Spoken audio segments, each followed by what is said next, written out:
E se eu te disser que o Space Godzilla sempre esteve no Monsterverse? E não é o tipo, ele vai aparecer agora. Não, eu estou falando de sinais que estavam na nossa cara desde o começo, só que ninguém percebeu. Porque pensa comigo, o Monsterverse começou relativamente pé no chão. O primeiro filme do Godzilla trouxe aquela ideia mais realista, de natureza em equilíbrio, forças antigas despertando e tudo mais. Só que aí veio Godzilla, o rei dos monstros, e o negócio já começou a expandir mito, civilizações antigas e energia primordial. E eu acho que não preciso nem falar de Godzilla vs Kong, que introduziu oficialmente a Terra Oca. E em Godzilla e Kong, o Novo Império, a gente viu algo que mudou completamente o jogo, e é claro que eu tô falando dos cristais que existem dentro da Terra Oca. E tudo isso pode estar diretamente conectado ao Space Godzilla desde o começo. A gente vai entender tudo isso agora nesse vídeo de hoje, então deixa o seu like, se inscreve no canal e vamos nessa! Eu sou Eric Brelar e sejam muito bem-vindos a mais um vídeo, e é o seguinte, galera. Diferente do que muita gente imagina, os cristais que existem lá na Terra Oca,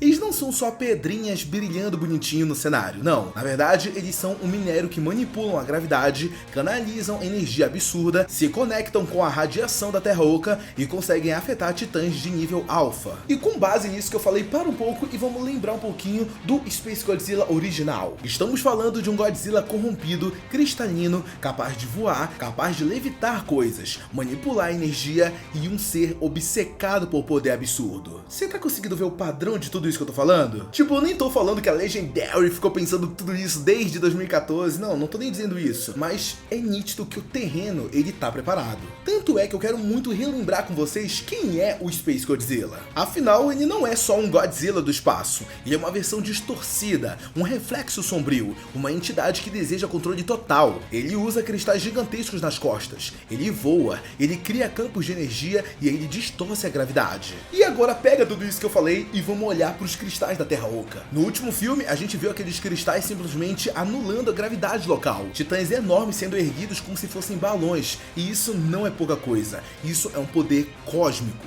E sabe qual é o mais louco? Esses cristais, eles não são algo novo no universo, eles já existiam há muito tempo, ou seja, o ecossistema cristalino já estava estabelecido no canon do Monsterverse. E é exatamente isso que acaba deixando essa teoria absurda. Porque a Legendary, ela não precisa mais ficar explicando da onde vem o poder do Space Godzilla, não. O poder já foi explicado, já está introduzido dentro do universo. Inclusive, eu até quero entrar numa parte bem interessante sobre isso aqui com vocês, que eu acho que muita gente até acaba esquecendo, mas que pode ser algo fundamental na existência e nos poderes do Space Godzilla. Se liga só. Vocês lembram que o Scar King tinha um fragmento de cristal que ele acabou usando para controlar a Shimura? Pois é, galera, aquilo ali é um negócio bizarro, porque a gente nunca teve uma explicação clara de como aquele fragmento funcionava. Na novelização oficial de Godzilla e Kong Novo Império, vimos os pensamentos do Kong se perguntando se o fragmento fazia parte da própria Shimura. Só que mesmo que fizesse, isso não explicaria completamente o controle mental que o Scar King tinha sobre a Shimura. Então, pensa comigo.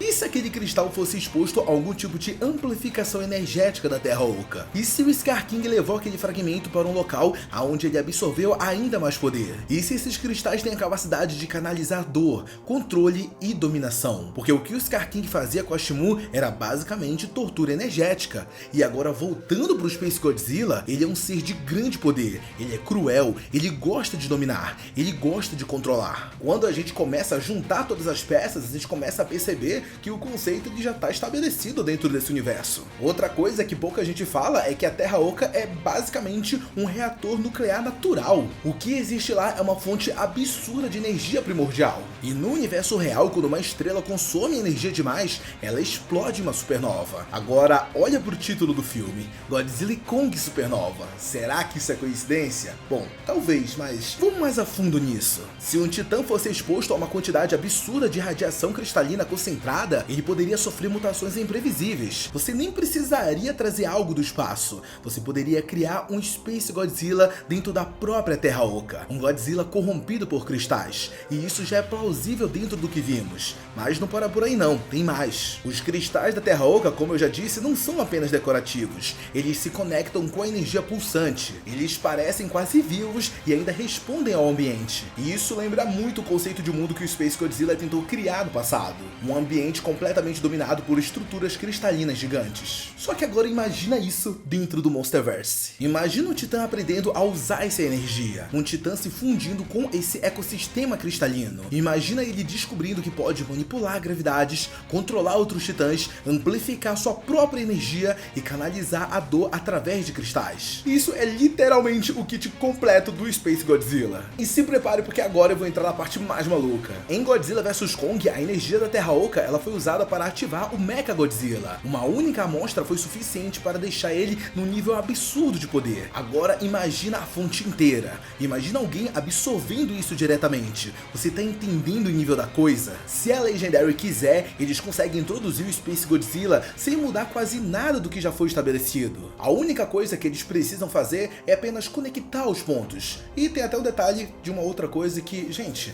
pô, tá na cara que o Monsterverse ele tá escalando cada vez mais. Ele tá indo para um novo nível. Um nível que eu diria que é mais grandioso, mais cósmico. A Terra Oca, ela foi apenas a fase 2 desse universo. Agora chegou o começo da fase cósmica. E o Space Godzilla é o vilão perfeito para essa transição. E eu digo isso porque ele representa justamente essa corrupção de poder, essa obsessão por dominação, evolução distorcida e energia fora de controle. E tudo isso que eu tô falando já tá sendo construído. Mas, é claro, gente, tem um detalhe que é importante. Tudo isso que eu falei até agora é apenas teoria. Pelo menos por enquanto nada foi confirmado de fato. Mas é claro, teorias não surgem do nada. E essa não é diferente. Essa teoria ela se apoia em elementos já canonizados, como os cristais que manipulam a gravidade, fragmentos capazes de controlar os titãs, energia primordial absurda e conceitos de mutação por radiação. Tudo isso que eu acabei de falar já existe. Por isso que eu não concordo quando uma galera chega e fica falando ai, nada a ver o Space Godzilla ser o vilão do próximo filme, não combina nada com Monsterverse. Como não, cara? Como não combina? Depois de tudo isso que eu falei, meu, tá na cara que ele se encaixa perfeitamente. Na verdade, eu até digo que ele é o vilão mais lógico pra gente ter. Afinal, depois do Scar King e Shimu, qual é que seria a próxima ameaça? Apenas mais um titã maior do que eles? Ou vocês preferem algo que manipula energia e gravidade em uma escala absurda? Se Supernova realmente for sobre energia descontrolada, se for sobre radiação acumulada demais, se for sobre uma mutação além do natural,